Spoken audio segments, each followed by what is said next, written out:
écharpe, bonnet, Ok. Donc, chaussette, bonnet, écharpe, t'as dit? oui, Écharpe, bonnet, gants, gants, toilements, plaid, les plaids, t'avais dit les chaussettes, oui, et l'écharpe. l'écharpe, t'avais dit aussi. Je fais, Je suis là. c'est bon, je suis là, et Saint-Esprit.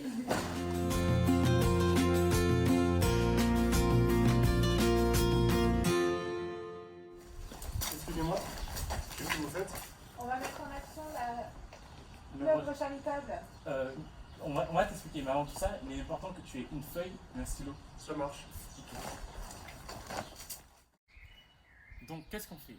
En fait, c'est très simple. Ce qu'on fait, c'est on aime les gens. Vous voyez, c'est très important d'aimer les gens. En tant que, naturellement, en tant que chrétien, je sais pas, tu aimes ton voisin, tu aimes pas forcément ton voisin, tu aimes ta famille, tu aimes les membres de ta famille. Mais en tant qu'enfant de Dieu, Dieu nous demande de faire encore plus. Je vais lire un passage dans la Bible. C'est dans Matthieu chapitre 22, versets 37 à 39. Il est écrit: Jésus lui répondit: Tu aimeras le Seigneur ton Dieu de tout ton cœur, de toute ton âme et de toute ta pensée. C'est le premier et le plus grand commandement. Et voici le second qui lui est semblable: Tu aimeras ton prochain comme toi-même. Ouais, tu vois, dans ce verset, il y a deux parties. La première partie, c'est tu aimeras le Seigneur ton Dieu, ton aide, de toute ton âme et de toute ta force. Ça, c'est acquis dans les églises. On parle tout le temps de ça. On parle de comment tu dois gérer ta relation avec Dieu, l'importance de la relation avec Dieu, l'importance de comment tu dois agir par rapport à ça. Mais moi, ce que je voudrais vraiment parler, c'est la deuxième partie. Tu aimeras ton prochain comme toi-même. Et c'est vraiment ça qui est important. C'est vraiment sur ça qu'on axe tout cela. L'importance d'aimer ton prochain comme tu t'aimes toi. Et toi, ce verset, ça montre que toi et ton prochain, vous avez la même valeur. Toi et celui qui est à côté de toi, vous avez la même valeur aux yeux de Dieu. Que ce soit une personne que tu connais ou que tu ne connais pas, vous avez la même valeur aux yeux de Dieu. Et c'est vraiment ça, ta vie a autant d'importance aux yeux de Dieu que la vie de ton prochain. Et la vie de ton prochain a autant d'importance aux yeux de Dieu que ta vie à toi. Et c'est exactement pour ça qu'on agit. Parce que, tu vois, par exemple, Clémence, c'est une fille assez pudique, elle se montre pas trop, elle reste en arrière. Mais, et pour dire je t'aime, t'as du mal à dire je t'aime, tu vas pas dire à tout le monde je t'aime, mais même moi c'est assez compliqué de dire au membre de la famille je t'aime, mais pourtant ça ne nous empêche pas de l'exprimer.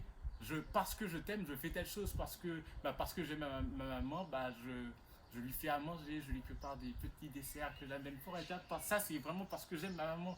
Et c'est vraiment ça. Parce que Dieu nous demande d'aimer notre prochain, c'est pas que dans les mots, c'est par des actions. Il nous demande de faire pareil avec non seulement moi, ma mère, mais aussi les personnes que je ne connais pas. Il nous demande d'aimer, et d'aimer non pas seulement avec des mots, mais avec des actions. Et il y a une phrase que j'ai écrite, que j'aime bien, qui reflète vraiment ça. Elle dit: l'amour s'annonce dans les mots, mais se vit au travers des gestes. Et c'est vraiment ça.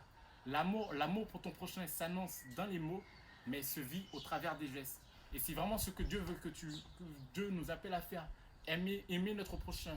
Non seulement l'annoncer dans les mots, mais vivre cet amour pour ton prochain au travers des œuvres. Et c'est pour ça qu'on fait des œuvres charitables. Ensuite, qu'est-ce qu'est une œuvre charitable? Une œuvre charitable, c'est manifester Dieu à travers tout ce que tu fais dans ta vie. Que ce soit vraiment, vraiment, je vous encourage vraiment à manifester Dieu dans tout ce que vous faites. Comme dans le verset qui dit dans 1 Corinthiens 10, 31, soit que vous mangez, soit que vous buviez, soit que vous fassiez quoi que ce soit, faites-le pour toute la gloire de Dieu. Et c'est vraiment ce que Dieu nous appelle à faire, c'est vraiment transformer notre vie quotidienne ordinaire à une vie extraordinaire. Et comment le faire? En mettant en œuvre des œuvres charitables. Et dans ces œuvres charitables, Dieu nous appelle à manifester son caractère, à manifester son amour, à manifester sa joie, à manifester sa bonté, sa compassion surtout. C'est en manifestant Christ comme ça que tu vas pouvoir faire la différence dans les actes que tu vas pouvoir mettre en œuvre dans tous les quotidiens, dans tous les domaines de ta vie. Et vraiment, on t'encourage à vraiment apporter les besoins nécessaires à ton prochain. C'est vraiment ce que Dieu nous appelle à faire. C'est dans les œuvres charitables, c'est apporter des besoins nécessaires à ton prochain. les choses que toi tu peux acquérir, que Dieu t'a donné, et bah déverse-le envers les autres, déverse-le à ceux qui en ont le plus besoin et ceux qui le recevront surtout. Voilà. C'est exactement ça, répondre aux besoins de ton prochain par des actions concrètes. Mais lire un passage qui appuie vraiment dans ce sens-là. C'est dans Jacques chapitre 2, versets 14 à 16. Il dit « Mes frères, que sert-il à quelqu'un de dire qu'il a la foi s'il n'a pas les œuvres? La foi peut-elle le sauver? Si un frère ou une sœur sont nus, ils manquent de la nourriture de chaque jour, et que l'un d'entre vous leur dise « Allez en paix, chauffez-vous et rassasiez-vous », et que vous ne leur donniez pas ce qui est nécessaire au corps, à quoi cela sert-il? Et c'est vraiment cela, c'est non seulement de dire à cette personne que l'Éternel va te rassasier, mais au-delà de le dire, de le montrer, d'agir cela, d'agir vraiment. Et c'est, tu vois, dans l'œuvre charitable, vraiment ce qu'il faut retenir, c'est l'action qui prime. Ce n'est pas les mots, c'est agir par amour. Et l'une des façons de le faire, c'est de comprendre les besoins que ton environnement a. Il faut comprendre que chaque environnement, peu importe que tu es dans ta famille ou dans l'école ou dans ta ville, chaque environnement a ses problématiques. Et du coup, quand tu connais les problématiques, les besoins de ton environnement, tu sauras ce qu'il faut faire. Et du coup, c'est vraiment mon premier point sur lequel je veux que tu te poses. C'est réfléchir à identifier les besoins de ton environnement. Est-ce que c'est des besoins matériels, du sens financier, nourriture? Est-ce que c'est des besoins émotionnels, genre ils ont peur de quelque chose, une mauvaise estime de soi? Ou est-ce que c'est des problèmes sociaux, genre un problème de quartier, un problème de difficulté scolaire? Quand tu connaîtras ces besoins-là, tu auras la première piste pour te lancer dans une œuvre charitable. Et après, la deuxième piste, c'est agir avec tes capacités. Nous avons, en tant qu'enfants de Dieu, Dieu nous donne des capacités, des dons que Dieu nous appelle à manifester aussi. Et dans les œuvres charitables, c'est vraiment ce qu'on t'invite vraiment à manifester tes dons, tes capacités que Dieu a mis en toi. Exemple, je vais donner l'exemple de Jephthé. Il a un don dans le multimédia et par ce don, il peut servir l'Église, il peut utiliser ce don au service de l'Église, mais pas que. Il l'utilise aussi dans son école et grâce à ça, ça anticipe le temps parce qu'il est en avance dans les matières de l'école qui lui demande. Et en fait, toutes ces capacités, tous ces dons, il faut s'inviter vraiment à les manifester, à les déverser aux autres. Et plus tu vas apprendre à utiliser tes capacités, à utiliser tes dons, plus tu vas pouvoir rentrer dans l'identité en Christ que Dieu t'appelle. Vraiment, tu vas pouvoir rentrer dans la personne que Dieu attend de toi. Il faut vraiment ne pas avoir peur d'identifier tes dons, d'identifier tes capacités et de les mettre en œuvre. Je t'invite vraiment à réfléchir sur qu'est-ce que tu es doué, dans quel domaine tu es doué, dans quelle capacité tu es plus amené à faire dans chaque domaine de ta vie et de vraiment t'appuyer dessus et vraiment les mettre en œuvre, les mettre au service de ton prochain. C'est vraiment ce que je t'invite à faire. Et du coup, c'est vraiment ça le deuxième point, identifier tes capacités. Identifie quels sont tes points forts. Identifie qu'est-ce que les gens remarquent chez toi. Je vais te donner un exemple. Moi, je suis quelqu'un qui parle beaucoup, ça vous l'avez remarqué, je suis une pipette tout le temps, mais je suis aussi quelqu'un, j'ai remarqué, qui écoute beaucoup. Pour pouvoir parler beaucoup, j'écoute beaucoup. Et du coup, avec les élèves de ma classe, j'ai appris à écouter, à prendre le temps d'écouter. Et en les écoutant, j'ai remarqué qu'ils avaient... C'est un problème de cette génération, on a un problème d'estime de soi. On n'a pas très souvent on n'a pas très souvent une bonne valeur de nous-mêmes, une bonne image de nous-mêmes. Donc en prenant le temps de les écouter et de parler avec eux, j'ai identifié ce problème-là. Et du coup, je savais que j'avais la capacité de parler, de les réconforter et de les écouter. Donc j'ai utilisé mes capacités pour aller leur parler. Pour leur parler non seulement de Dieu, mais toi, j'ai pris le temps. Je savais que je pouvais le faire avec mes capacités, donc j'ai pris le temps de faire. Et ça les a vraiment aidés. Je vois les fruits sur mes camarades quand je leur parle. Ils reprennent confiance en eux-mêmes. Et du coup, c'est vraiment ça le point. Identifie tes capacités. Quand tu connaîtras ton environnement et tes capacités, tu auras vraiment les deux axes de recherche pour pouvoir lancer une œuvre charitable. C'est vraiment deux choses que je veux que tu prennes le temps de prendre des notes et de répondre à ces questions. Quels sont les besoins de ton environnement et quelles sont tes capacités à toi? Et en ayant cela, tu pourras te lancer. Et du coup, là, on veut parler de quelques conseils et astuces qu'on a remarqué, qu'on a mis en place pendant nos propres œuvres charitables. Et le premier conseil qu'on pourrait donner, c'est l'importance de se préparer. Parce que très souvent, quand on fait quelque chose par rapport à Dieu, bah, surtout moi, j'avais tendance à me lancer au feu. Je ressens quelque chose, j'ai une idée, bah, je fonce, je fonce, je fonce. Et je prenais jamais le temps de préparer. Et c'est quelque chose que j'ai appris avec Clément, c'est prendre le temps de se préparer quand tu fais quelque chose. Ça te permet non seulement bah, prendre le temps de réfléchir. Par exemple, pour l'œuvre charitable, on a pris un temps de réflexion et au bout, en 1 heure, on avait une vingtaine d'idées qui est farfelues, du plus petit à, par exemple, prendre un hélicoptère et lâcher des flyers dans toute la ville. C'était vraiment ça. On avait plein d'idées, mais tu vois, ça nous a ouvert un champ de possibilités de nous lancer dans l'action. C'est vraiment ça le premier conseil que je pourrais te donner. Prends le temps de réfléchir dessus. Mais le deuxième conseil que je pourrais te donner aussi, c'est prends un temps de prière. Prends le temps après ta réflexion de prier dessus. Parce que c'est pas toi d'agir, c'est pas vraiment ton amour que tu as donné, c'est l'amour de Dieu. Donc forcément, pour pouvoir partager l'amour de Dieu, faut être plein de cela, faut le déborder. Donc c'est dans ça que ça passe le temps de prière. C'est un temps où tu peux te ressourcer avec Dieu, retrouver son amour, retrouver sa joie, retrouver son peps, retrouver tout cela pour pouvoir le diffuser. Donc prends un temps de réflexion et prends un temps de prière. Le troisième conseil aussi qu'on peut te donner, c'est entoure-toi des personnes qui sont expérimentées dans ces choses-là.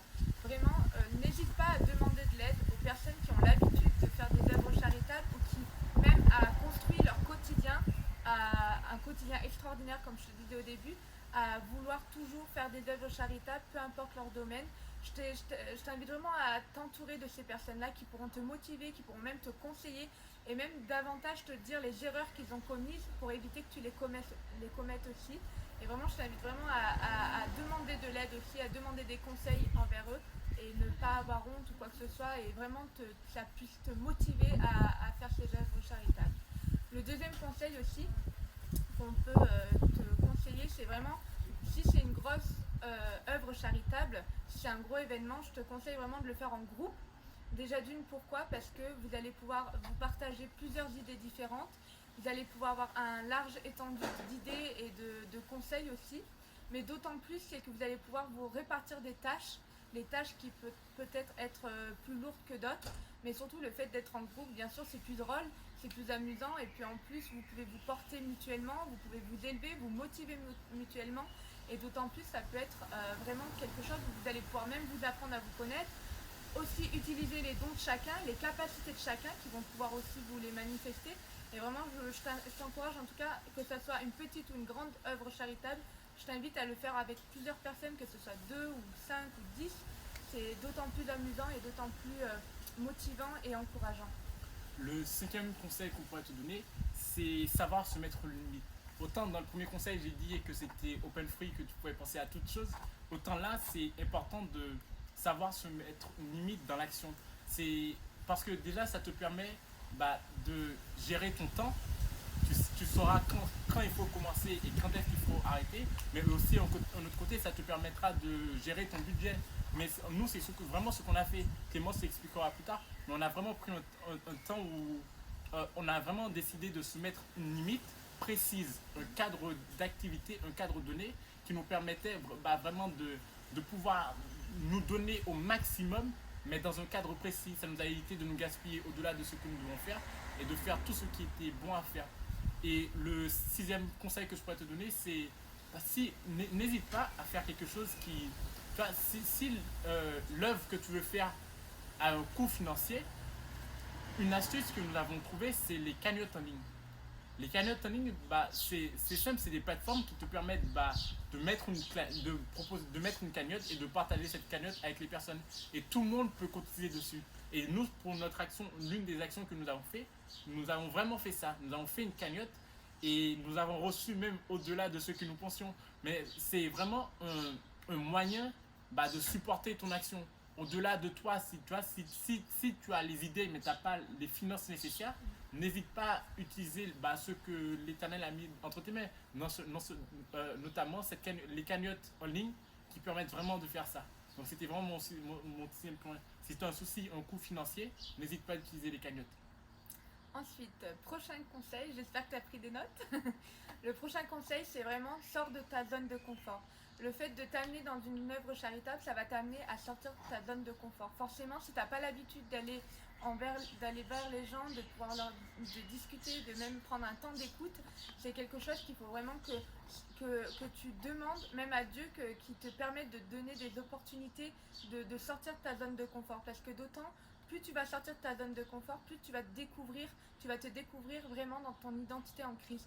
Tu vas pouvoir vraiment mettre en œuvre les capacités, les dons que Dieu t'a mis dedans.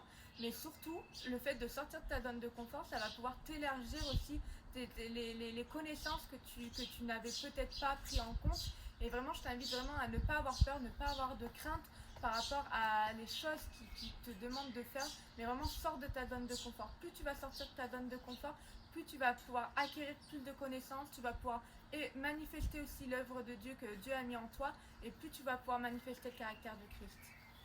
Et mes 2 derniers conseils, c'est au côté pratique, si tu fais une œuvre qui demande un événement, ce qu'on m'a appris, c'est de toujours prévoir en masse les invitations.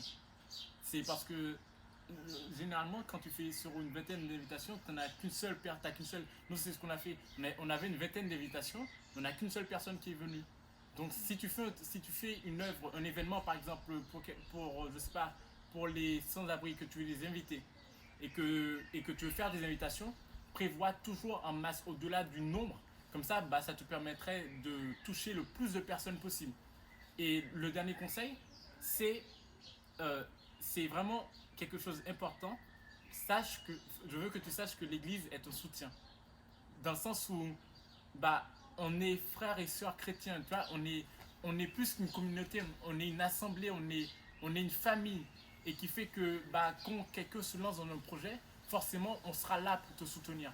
Donc si tu as un projet qui demande beaucoup d'assistance, beaucoup d'aide, n'hésite pas à en parler à un membre de l'église, n'hésite pas à venir en parler à l'église. Comme ça tu recevras le soutien nécessaire et tu ne seras pas tout seul à porter cette charge. Tu ne seras pas tout seul à porter tout cela, il y aura d'autres personnes aussi motivées que toi pour entrer dans le travail. Et surtout, n'oublie pas, avec tous ces conseils que tu as reçus, n'oublie pas de t'appuyer sur Dieu. N'oublie pas vraiment que Dieu est là pour te soutenir. Il est là aussi, comme il a dit dans la parole, que nous ayons un fardeau léger. Ne sois pas rempli de toutes ces tâches ne te charge pas de toutes ces tâches, de toutes ces peurs ou le fait de te dire que c'est tes responsabilités, c'est toi celle qui a fait cette œuvre charitable. Sauf que non, il ne faut pas oublier que Dieu est là et Dieu il est là pour te soutenir, pour te porter aussi. Et n'hésite pas à décharger toutes les fardeaux, toutes les peurs, les craintes que tu peux avoir ou même toutes les responsabilités aussi que ça porte le fait de créer une œuvre charitable, ce que ça porte de la mettre en action. Et n'hésite pas à t'appuyer sur Dieu parce que lui seul pourra te soutenir, lui seul pourra t'aider dans cette démarche. Donc j'espère vraiment que tu as pu prendre note de tout cela. Si tu n'as pas le temps, tu peux réécouter la vidéo encore et faire ça. Et maintenant, tu vois, pour parler, on va te partager notre propre expérience par rapport à une œuvre charitable qu'on a fait. C'était une œuvre charitable qui s'appelait Un toucher, une action. Donc c'est le don de rue des SDF qu'on a fait au mois de décembre. Comme on voulait vraiment faire quelque chose de différent avec GFT ainsi que notre cellule, on voulait vraiment impacter les cœurs des personnes et d'autant plus qu'on arrivait dans les fêtes, on arrivait dans l'hiver et on voulait vraiment apporter des besoins aux plus démunis, dont les SDF. Et d'abord, donc tout ce qu'on a fait, c'est rien de plus compliqué. On s'est assis sur une chaise autour d'une table et on a partagé chacun notre idée. On voulait vraiment faire quelque chose. Chacun a donné son idée, chacun a donné ses ressentis envers les autres et envers ce qu'il voudrait faire. Et on est parti du coup sur un don de rue, le fait d'aller apporter des besoins au SDF. Donc tout d'abord, on a commencé par des idées. Qu'est-ce qu'on voudrait donner au SDF? Donc on s'est mis, pourquoi pas leur apporter des vêtements chauds, pourquoi pas leur apporter de la nourriture, des soins, des gels douches, tout ça on a mis en note. Tout ce qu'on a eu comme idée, on a tout noté, comme il disait au début GFT. Ensuite, ensuite, à force d'avoir noté, on a pris un rendu et on a regardé qu'est-ce qui pourrait être faisable et ce qui ne pouvait pas être faisable, parce que forcément, tout dépend du coût financier aussi. On a fait la liste. Ensuite, on a regardé sur Internet les coûts que chaque produit pouvait avoir. Donc, ensuite, on a mis un budget, on a fixé un budget. Donc, combien ça nous coûterait. Ensuite, on a créé la cagnotte Litchi avec le montant et voire plus. Dieu a vraiment pourvu, on a vraiment reçu plus qu'on devait avoir. Et ensuite, on a partagé cette idée au pasteur pour que ça puisse faire effet boule de neige. On voulait vraiment investir l'église, on voulait vraiment partager ça à l'église. Comme disait Gesté, c'est vraiment une famille. Et on savait que l'église pouvait nous apporter un soutien, mais pas que ça soit financé, mais vraiment un soutien d'encouragement, même dans la prière, parce que c'est important aussi qu'on soit soutenu dans les choses entre frères et sœurs avec la prière. Et donc du coup, on a mis cette cagnotte en ligne.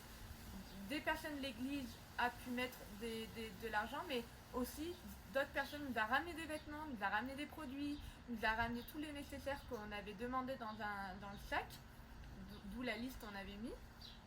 Et ensuite, dès qu'on a reçu le montant qu'on devait avoir, on est parti en action, on est parti faire des courses.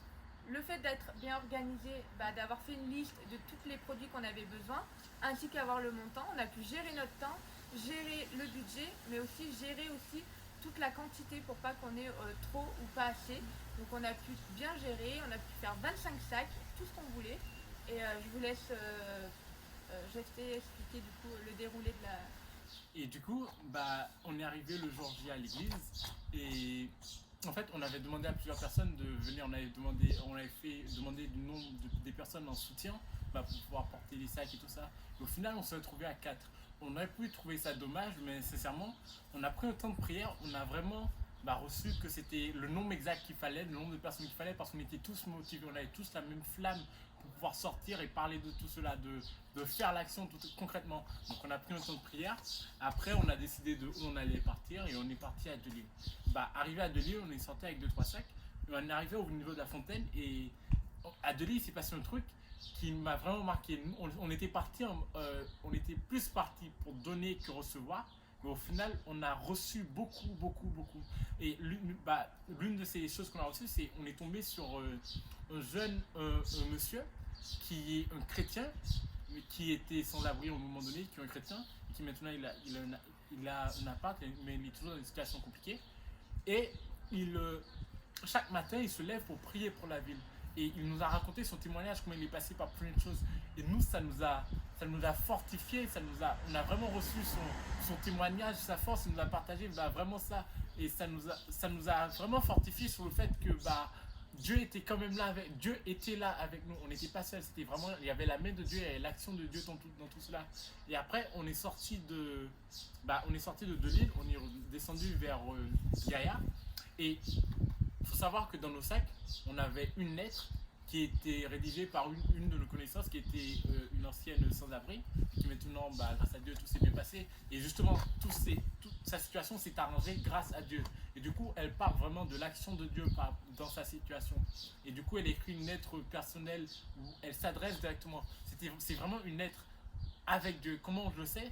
Parce que, arrivé à Gaïa, on est tombé sur 2 jeunes filles.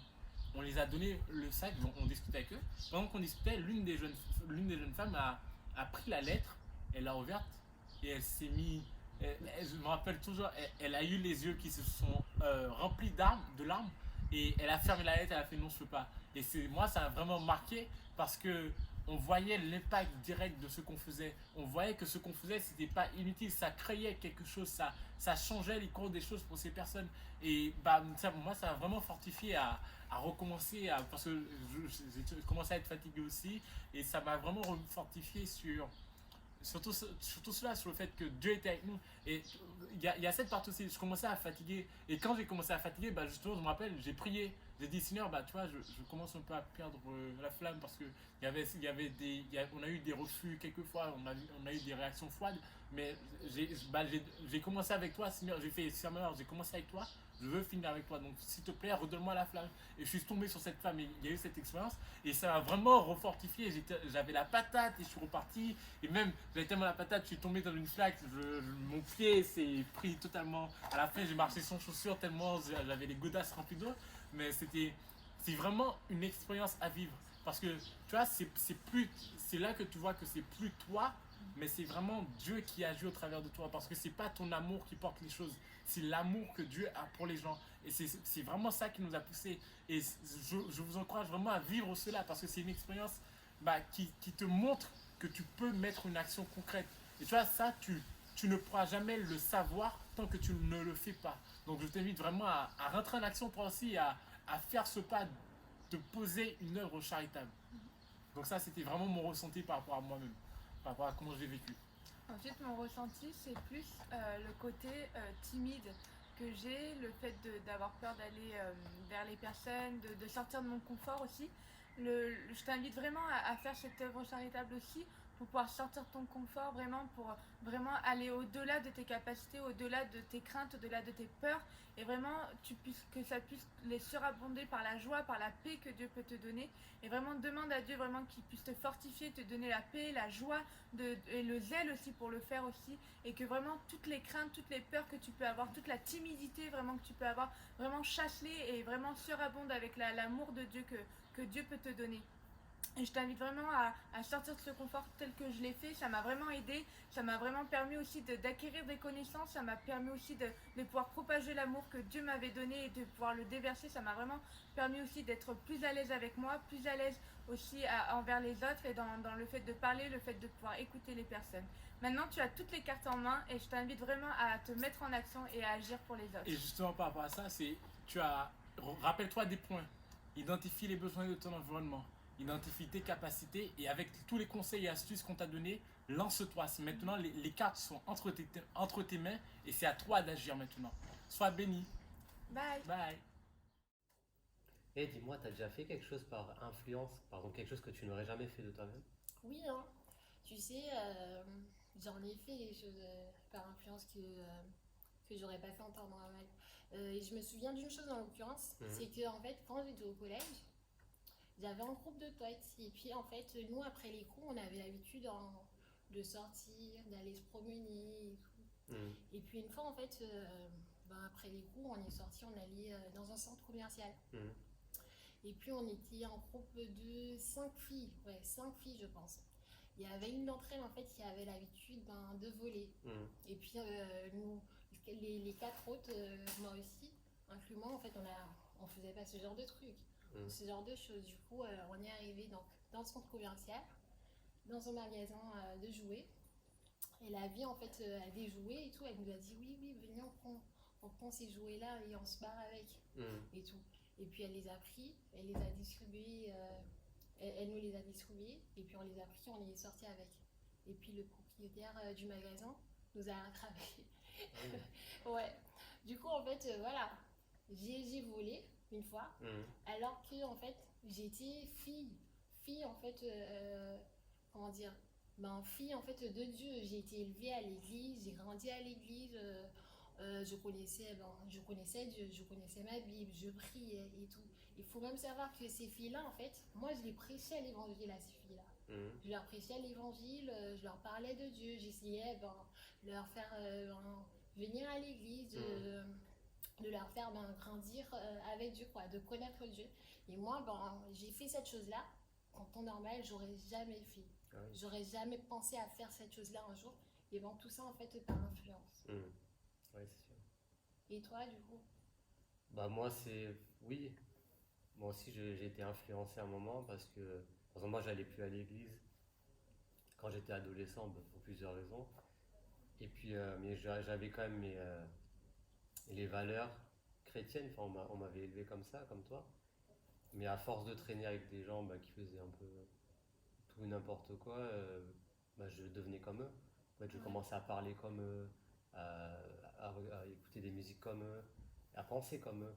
Et finalement, je vivais comme quelqu'un qui était dans le monde, qui n'était pas chrétien. Alors que tu avais été élevé avec des valeurs chrétiennes. Ouais, c'est ça. Au début, je me dis non, il ne faut pas que je sois comme eux.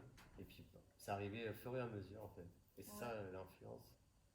C'est ça. On finit par faire des choses, en fait, qu'en temps normal, on n'aurait jamais fait parce que on traîne, en fait, avec certaines personnes. C'est ça. Qui faisaient ce genre de choses. Et puis nous, on finit par devenir comme elles, quoi. Exactement, oui. C'est ça. Et dis-moi, tu définirais l'influence comment, toi? Pour moi, l'influence, c'est quelque chose... c'est quelque chose qui vient lentement en fait. Mm. C'est pas quelque chose qui vient d'un coup, c'est à répétition. Par exemple, quand tu écoutes une musique, tu l'écoutes à répétition, les gens qui t'entourent, et tu commences à devenir comme eux. Ça, ca- ça, ça déteint sur toi, en Ouais. fait, ton entourage. C'est une chose en fait où une personne qui finit par t'impacter, C'est ça. et ben cet impact te fait en fait faire des choses. Mm. Oui, Ouais. ça s'infiltre en toi, en fait. Ouais, c'est Quelque ça. chose, J'avais regardé l'étymologie du mot influence. J'ai vu que ça venait du latin influere, qui signifie se glisser, se répandre, s'insinuer, comme tu avais dit en fait. Ouais, c'est ça, c'est exactement Ouais. ça. Et ça dit que l'influence opère par différents phénomènes comme la persuasion, l'imitation, et peut se manifester par les modes, le conformisme, la conversion. C'est ça, oui. Voilà, Mm. elle finit par impacter notre façon de penser, notre manière d'agir. C'est vrai, par exemple, l'influence, c'est tout ce qu'on est, en fait. On n'est pas... Par exemple, quand on est né, on n'est jamais neutre, on ne pense pas neutre. Ouais, Quand tu es élevé par des parents, les profs qui t'entourent, tes c'est amis, ça. des gens qui disent oui, mais il faut pas besoin de Dieu, il faut penser par soi-même. Ouais, Mais tu as vu, même eux, ils sont influencés par quelqu'un. S'ils Ouais. étaient nés dans une famille chrétienne, ils seraient chrétiens. ouais. Ils disent ça parce qu'ils sont nés dans une famille Athée. athée, donc pour eux, Dieu ça Voilà. n'existe pas, parce qu'on leur a dit que ça. Voilà, on les a inculqué ces valeurs-là. C'est ça. C'est ça. Et ça te fait pas penser à un verset qui dit ne vous confirmez pas au monde présent? Si, c'est ça. C'est ça. C'est ça, c'est ouais, exactement. Il faut faire attention. Ouais. Et tu sais, ça me fait aussi penser à un personnage de la vie. Mhm. Attends, on dit souvent, en fait, par orgueil, je trouve, on dit souvent que ouais, moi je suis pas une personne influençable et tout, personne m'influence, moi, etc. Mais il faut savoir que Salomon, même Salomon, l'homme le plus sage de la terre, Mhm. qui a eu une grande sagesse de la part de Dieu, il a été influencé, lui. C'est vrai. Ouais, parce que il avait pris des femmes qui servaient de faux dieux. Et puis lui, au final, au bout d'un moment, il a fini par servir aussi ces faux dieux. Mhm. Même Salomon, l'homme le plus sage de la terre, a été influencé. Donc nous, Qui sommes-nous à côté de voilà, Salomon, c'est qui vrai. sommes-nous à côté de la sagesse de cet homme-là, quoi. Mhm. Donc ouais. Oui, c'est vrai, parce que Satan aussi, il utilise beaucoup l'influence. Ouais. Parce que c'est quelque chose qui arrive avec douceur, Mhm. et c'est un outil qu'il utilise vachement pour influencer, parce que c'est vraiment puissant. C'est ça. C'est vraiment, il exploite à fond Mhm. cette chose-là. Ouais. Ouais. Mm. Et donc, qu'est-ce qu'on devrait faire en fait pour pouvoir se défaire des mauvaises influences? D'abord, il faudrait analyser Ouais. les mauvaises influences. Donc, il faut faire un point sur soi-même. Comment on parle, les actions qu'on fait, Mhm. comment on parle, les gens qui nous entourent. Est-ce que c'est bien? Est-ce que leur façon de vivre est bonne? C'est ça. Et après, quand tu as le point, tu analyses par rapport à la parole de Dieu aussi. Quand tu lis dans la Bible, tu confrontes tes actions et tes influences par rapport à la Bible. Et là, tu vois est-ce que c'est une bonne influence ou pas. C'est ça. Mm. Exactement. Tu vois, on sait en fait quel genre de personne qu'on veut devenir et ce qu'on ne veut pas devenir. Ce qu'il faut faire en fait, c'est du coup en fait analyser chacune de nos actions en fait. Peser le pour et le contre, voir si ça. cette action-là, est-ce qu'elle va m'amener à en fait devenir la personne que je veux être, la personne que j'aspire à être, ou si cette action-là ou cette personne-là, mais en fait, est-ce qu'elle va m'impacter en fait pour devenir une personne que je ne veux pas être. On le sait au fond de nous, ces choses-là. C'est vrai. On sait en fait quel impact cette personne ou cette chose pourra avoir sur notre vie. Mais après, c'est compliqué parfois d'abandonner certaines choses, surtout les choses qu'on aime bien. Par exemple, des musiques que j'aime bien, est-ce que c'est forcément... C'est compliqué d'abandonner certaines choses ou de couper des ponts avec certaines personnes. Parce que t'as pas envie non plus d'être méchant envers eux, parce que c'est pas forcément, ils font pas exprès. Mais c'est vrai que parfois, oui, il faut savoir couper les ponts et laisser tomber certaines choses, même si on les aime bien. C'est ça. Et comme tu dis que c'est compliqué, donc comment faire en fait pour du coup se défaire des mauvaises influences compliquées en fait. Tu vois, ces choses-là qu'on aime, c'est compliqué de s'en défaire. Comment faire après toi? Je pense que c'est avec le Saint-Esprit, à la l'aide du Saint-Esprit, quand tu cultives une relation étroite avec Dieu, il t'aide à s'en défaire et puis tu commences à ne plus aimer ce genre de choses parce qu'elles sont pas bonnes. Tu vois, c'est pas des choses saintes et dans ton cœur tu ressens que oui, c'est plus bon. Donc tu abandonnes ces choses-là Mais si tu te forces à plus le faire par ta force humaine, tu le fais pas déjà par conviction et c'est encore plus dur. Ouais, Mm. c'est vrai. Et tu sais, quand tu as parlé de la Bible là et tout, Ouais. qu'on pouvait en fait du coup comparer ces choses-là ou ces personnes-là à la Bible, Mm. en fait ce qu'on pense la Bible, en fait, tu vois, pour pouvoir s'en défaire, Mm. ça m'a fait penser à une chose en fait dernièrement, tu vois, pendant le confinement. Mm. J'ai beaucoup eu le temps en fait de méditer sur ma Bible, etc., de passer du temps avec Dieu et tout. Et puis en lisant la Bible, tu sais, je me suis dit en fait la Bible est réellement le livre de la vie. Tu sais, depuis tout petit on a l'habitude d'entendre ça, ouais, la Bible, le livre de la vie, etc. Mm. Mais en fait, en lisant la Bible et tout dernièrement, c'est bizarre, dernièrement, je me suis dit, ben, c'est incroyable dans la Bible, il y a vraiment toutes les clés quoi, pour pouvoir réussir sa vie, pour pouvoir en fait faire les bons choix en fait dans la vie, pour pouvoir aller de l'avant, mener une bonne vie en fait. Et en plus que ce soit pour un chrétien ou une personne pas chrétienne en fait, C'est vrai. la Bible Mm. si tu la suis en fait, elle va t'amener à réussir ta vie en fait. C'est vrai. C'est ce que je me dis quand je lis le livre des Proverbes, par Mm. exemple. Il y a toutes les sagesses et enfin tout ce qu'il faut savoir pour réussir sa vie. Et c'est vrai que c'est le livre de la vie. Hein. Ouais, Mm. c'est vrai. C'est vrai ça. Et tu sais, attends, j'ai Mm. un verset là qui rentre pas mal dans ce qu'on dit. Ouais. C'est le verset, attends, que je le retrouve. Mm.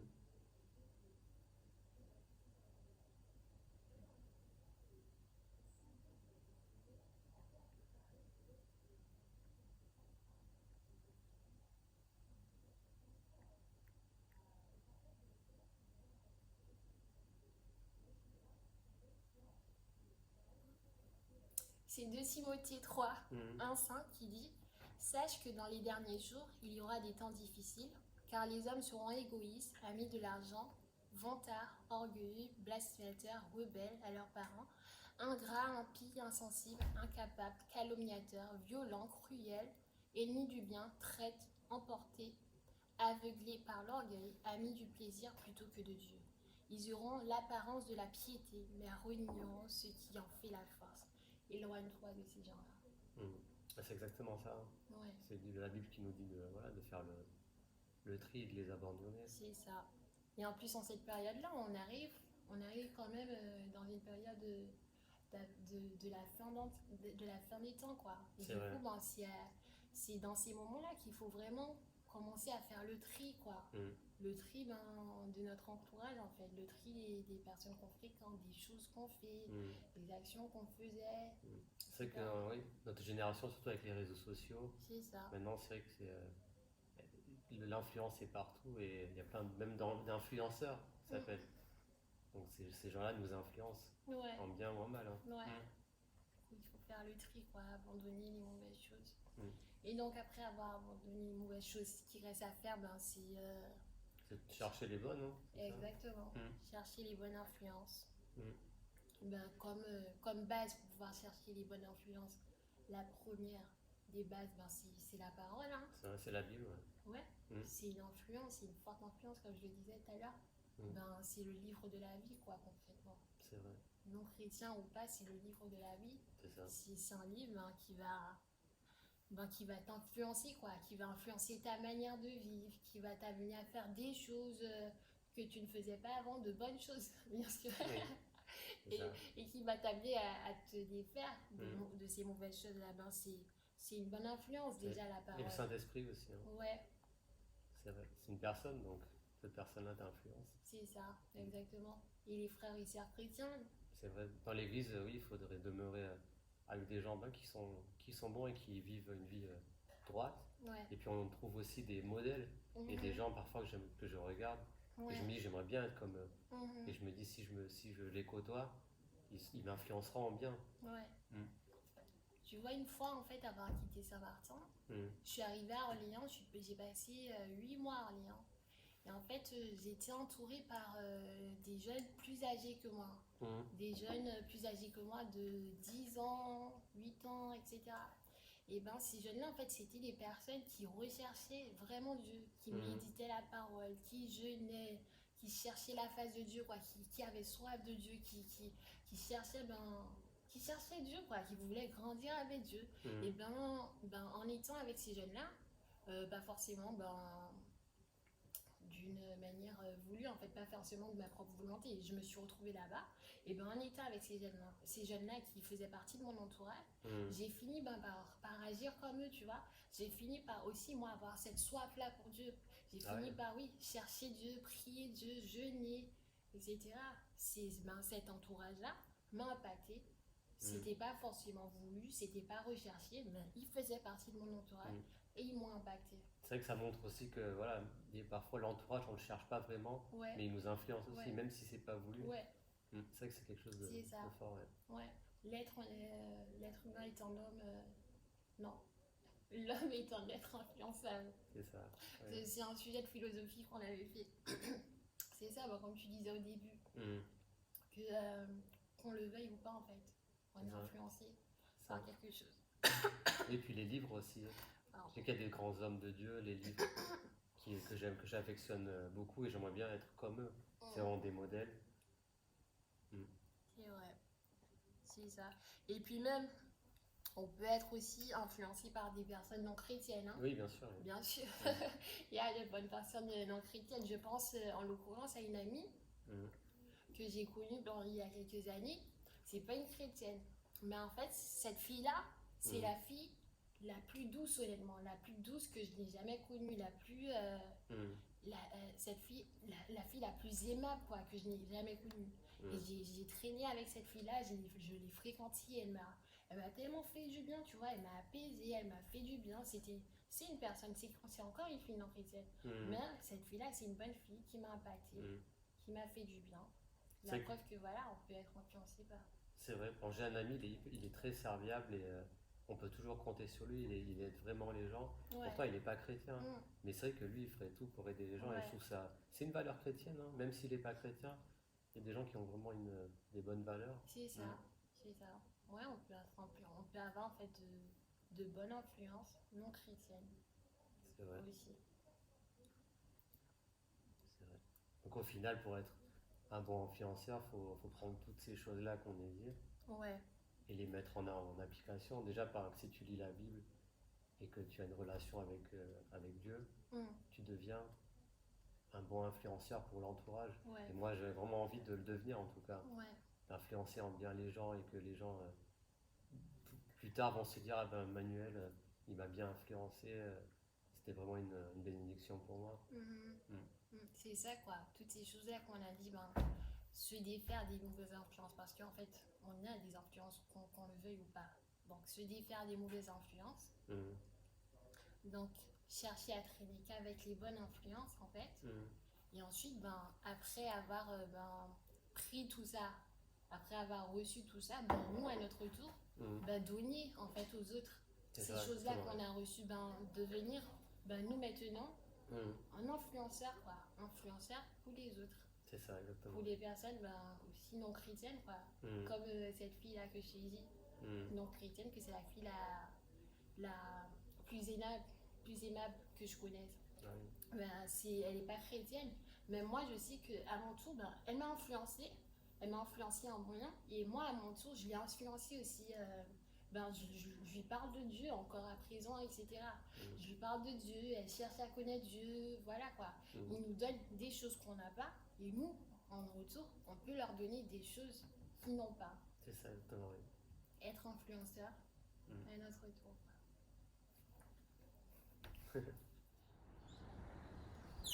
Et ça y est, les ateliers sont terminés. J'espère que vous avez pu apprécier autant que moi, que ça vous a parlé, que ça vous a édifié, que ça vous a encouragé. C'était vraiment, vraiment super. Que Dieu bénisse vraiment les personnes de ces ateliers. C'était un super travail, vraiment.